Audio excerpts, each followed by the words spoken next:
Hey, I'm Tim Exile, and I'm going to show you how to create expressive bass lines using Scapeshift from complete beginner to expert mode. Scapeshift is a generative groovebox that doesn't use AI. You can go as simple or as deep as you want to, from a single click right the way through to some serious deep diving and tweaking.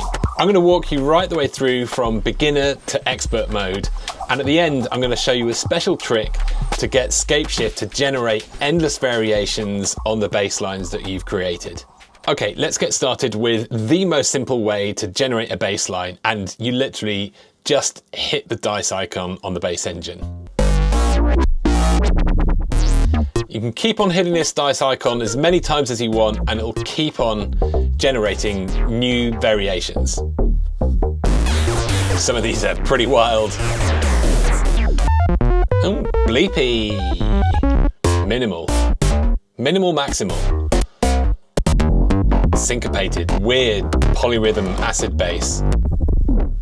That modulated LFO. So you can hear in a lot of these patterns that Scapeshift isn't just generating note events, it's also generating modulation curves that change over time and make your bass line really expressive. Okay, so that's how to generate bass lines literally with a single click. And the great thing is up here in the nav bar, you've actually got a full history of all those randomizations. So I can tab back through all these different randomizations.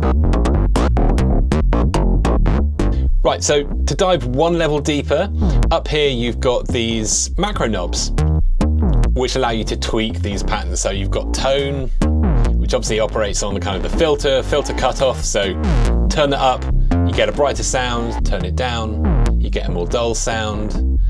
Here you can change the range of the pitch. So if you turn this up, the pitch kind of goes all over the place. Turn it down, you can turn it right the way down to the bottom until you just get almost like single note bass lines. Dial in more noise. It gets noisier, dial it back. And you've got various controls for like the density and the modulation, intensity, etc. So these macro controls give you another layer of ways that you can then sculpt these patterns that you're generating with the single click dice roll. If you hit on a pattern that you really like, you can use this pattern palette to then save your pattern. So I'm going to save this one. I'm going to keep on generating a few more patterns here. Oh, I like that one. Yeah, I'm going to save that. Let's try for something a bit. Tell you what, I'm going to dial back the noise from this one.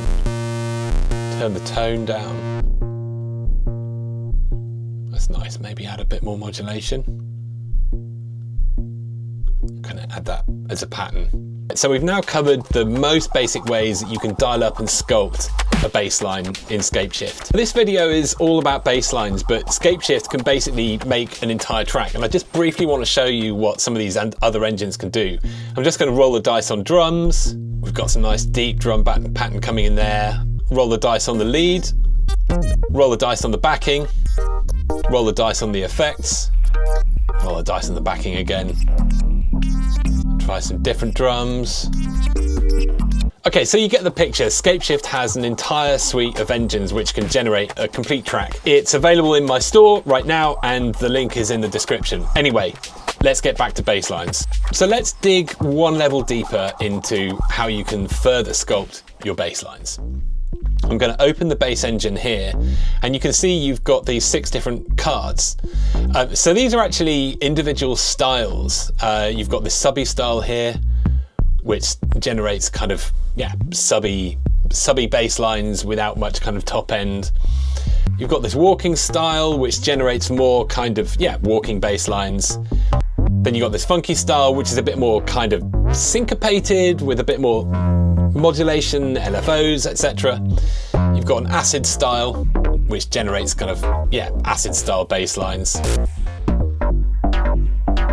Like that. And then we've got this gnarly style, which generates more kind of, I guess, dubsteppy kind of bass lines. And you can hit these cards multiple times, and every time you get a brand new variation on this style. But if you want to get something a little bit in between these styles, you can click and hold one of these dice and then pull it and then release it halfway, and you get like a small element of, say, adding a walking style to the gnarly style. Let's say I want there to be a bit more subby. I'll pull on subby.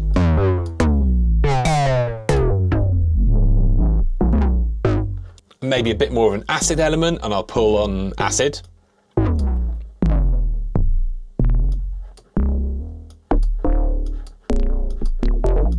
And the more you pull these kind of partial randomizations, the more it moves towards that style.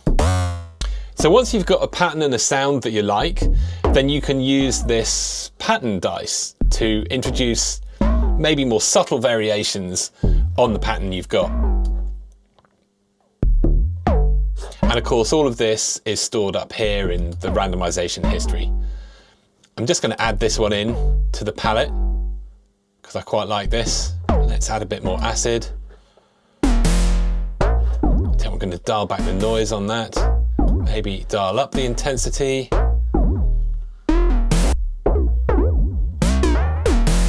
Dial back the modulation.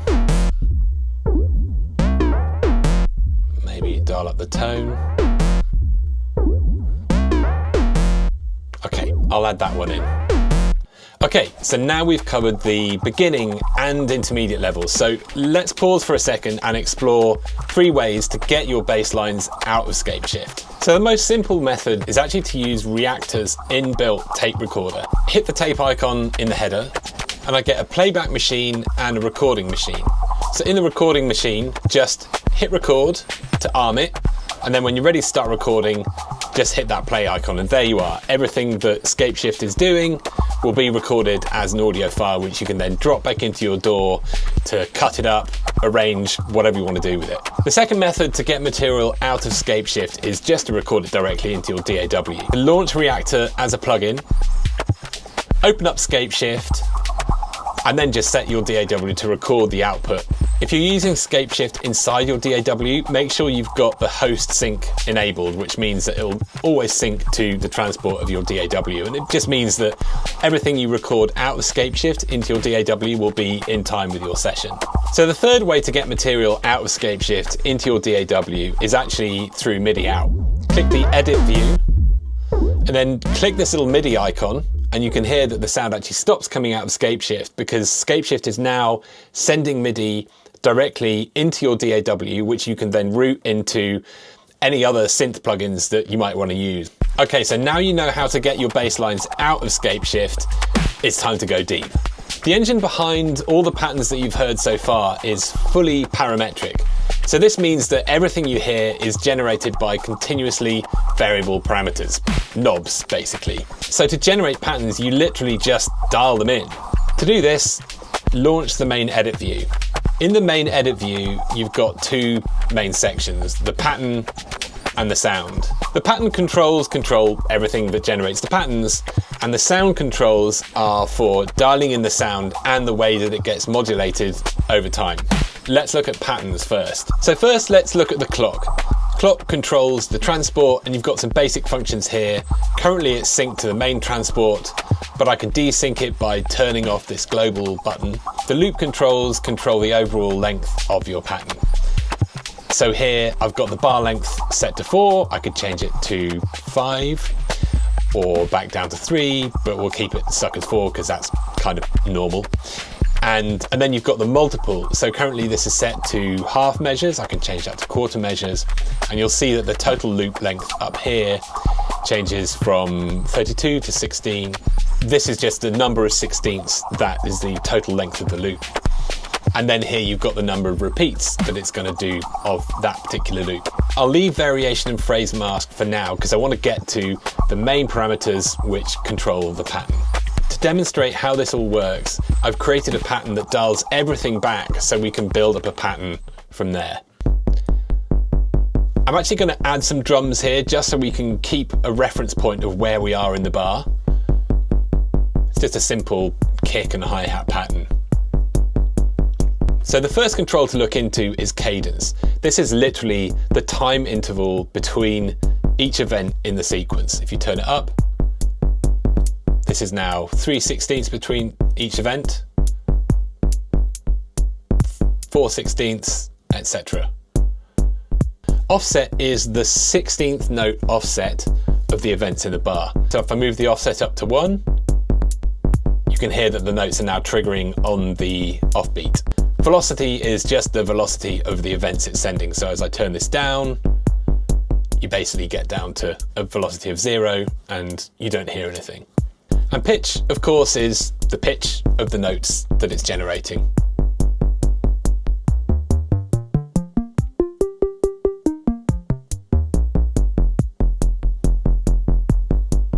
And length changes the length of the notes. The more I turn it up, the longer the notes get, until they actually all merge into each other as one single tone. So next to each of these knobs, you can see a pattern and an amount knob. And this is where the fun begins, because this is how you create variations in each of these parameters over time. I'll actually start in this case with pitch, because it's much more obvious to hear what's going on. So first I'm going to dial up the amount, so you can hear that we've now got a melody going on in the bass. And I can turn this all the way up till it's really extreme. But let's leave it about here for now. The pattern control is basically a mathematical algorithm that creates this modulation over time. And neighboring numbers are very similar to their neighbors. So you can create shifting variations by changing these patterns slowly over time.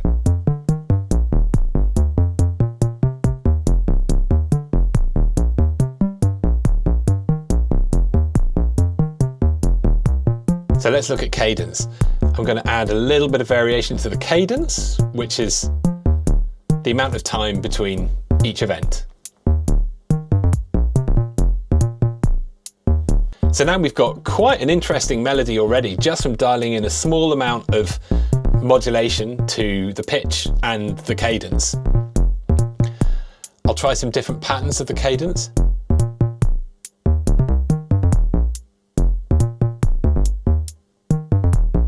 That's cool. These are all kind of cool. Let's try some offset. Adding some modulation to the offset now.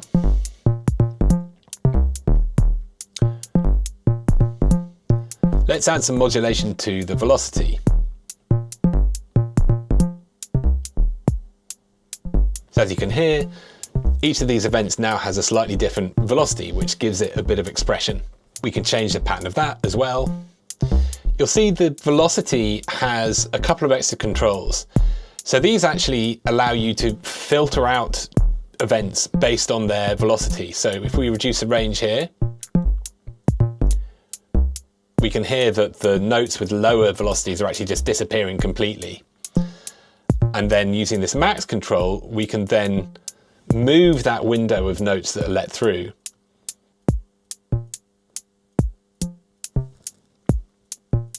And let's say only notes with a lower velocity through, which is another tool to add variation and expression to your pattern. And finally, let's try adding some modulation to the note lengths.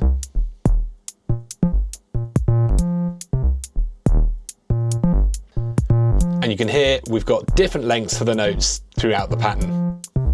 Right, let's look at variation. So what variation does is it creates small sub-variations of your pattern at different intervals throughout the pattern. So right now I've got it set up to create a variation every 8th quarter note and to create 8 different variations over time. I'm actually going to dial this back so it's every 4th quarter note. And to show you what it's doing, I'll add quite an extreme amount of pitch variation.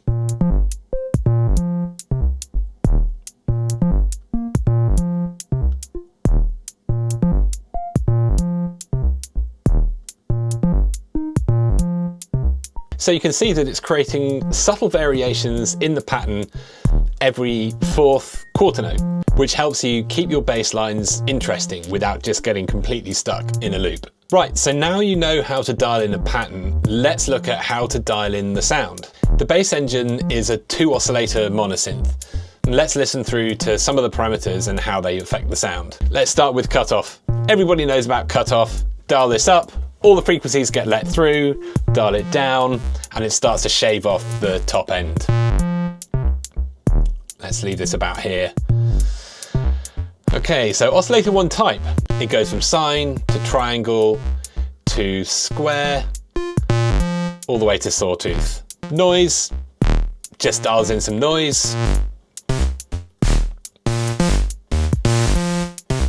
Oscillator 2 can sync to oscillator 1, which gives you a whole bunch of tonal options for sculpting the sound. Like oscillator 1, it's got a type from sine all the way up to through square to sawtooth. I'll leave it on square for now. Sync sets the amount that it's being synced to oscillator 1. I'll leave this right at the top because it's where the most interesting sounds come from, I think. This is the pitch control for oscillator 2, and you can hear this kind of hard sync sound as I turn the pitch up. So oscillator 2 actually has its own FM oscillator built into that. So I'm going to turn up the FM amount, and you can hear this kind of like FM sound coming in. And you can change the FM pitch, which is the pitch of the oscillator that is modulating oscillator 2's frequency. Now let's look at how these parameters are modulated. So you've got 3 different envelopes: an amp envelope, a filter envelope, a modulation envelope, and you've got an LFO, which is actually 2 LFOs which you can mix with each other. Amp envelope has standard amp envelope controls like attack, sustain, decay and release. So you can see with the main sound generation parameters, you've also got a source control and an amount control. The source control on the left-hand side means that it's getting modulation from the mod envelope, and on the right-hand side, it's getting modulation from the LFOs, and in the middle, it's getting mixture between the 2 of them. And then the amount control turns up the amount of modulation. Let's look at how this works on the filter cutoff. So I'm going to dial the cutoff down, and I can see here that it's just taking modulation, in this case from the filter envelope. So I'm going to dial up some modulation from that.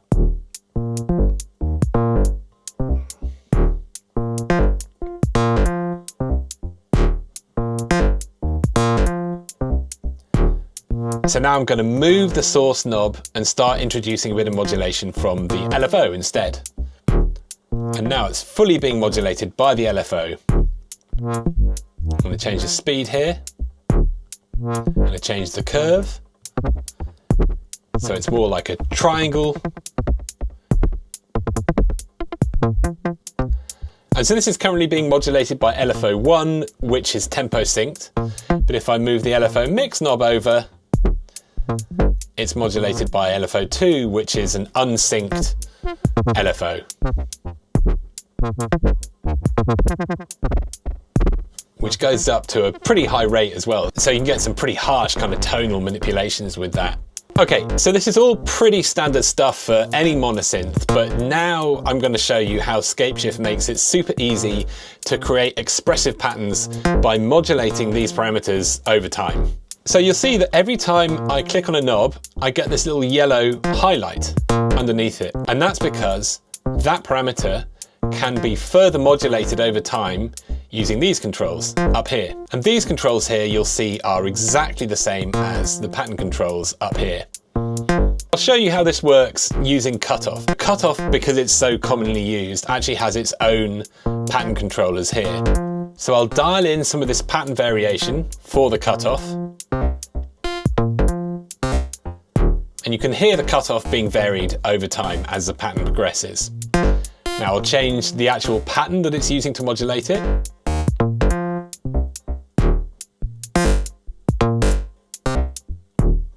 Kind of like that one. And now I'm going to do the same thing to the oscillator 2 pitch. So I just click on pitch, and I can start dialing in some modulation over time for oscillator 2 pitch. and I can change the pattern of that modulation.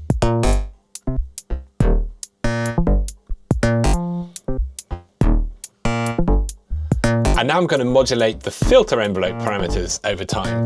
So click on attack, dial in some modulation for attack.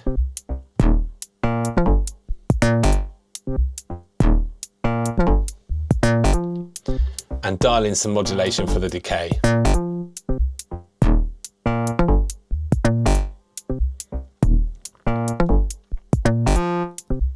So now we've got a pattern that varies really nicely over time, and this is just from modulating just a few parameters.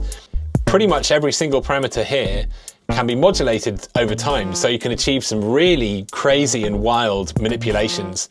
I'll just add one in for good measure here. So this is the pitch slide. I'm going to add some pitch slide variation in over time. So this changes the pitch slide time on a per note basis, so you get this really kind of slippery feeling groove to it. So we got here by just modulating a handful of parameters, and you can get lost for hours dialing up crazy patterns that modulate in really unexpected ways. But enough is enough. You've now got everything you need to know about how to generate your own patterns, from a single click right the way through to dialing in completely bespoke patterns. So finally, I want to show you what I think is actually the coolest feature of Scapeshift by far. Right the way through this video, I've been adding patterns into the pattern palette here at the top. And now I can let Scapeshift create continuous variations based on all the patterns that I've added here. Hit the wander button, dial in the speed, and just hit record while it generates a never-ending stream of variations based on the basslines that you've created.